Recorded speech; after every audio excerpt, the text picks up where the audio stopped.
وہب سے سنا اور انہوں نے عبداللہ بن مسعود رضی اللہ عنہ سے سنا کہ ہم سے رسول اللہ صلی اللہ علیہ وسلم نے بیان فرمایا، جو صادق و مصدوق ہیں کہ انسان کا نطفہ ماں کے پیٹ میں 40 دن اور راتوں تک جمع رہتا ہے، پھر وہ خون کی پھٹکی بن جاتا ہے، پھر وہ گوشت کا لوتھڑا ہو جاتا ہے، پھر اس کے بعد فرشتہ بھیجا جاتا ہے اور اسے 4 چیزوں کا حکم ہوتا ہے، چنانچہ وہ اس کی روزی، اس کی موت، اس کا عمل اور یہ کہ وہ بدبخت ہے یا نیک بخت لکھ لیتا ہے، پھر اس میں روح پھونکتا ہے اور تم میں سے ایک شخص جنت والوں کے سے عمل کرتا ہے،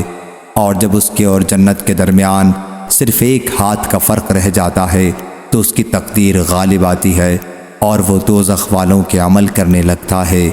اور دوزخ میں داخل ہوتا ہے۔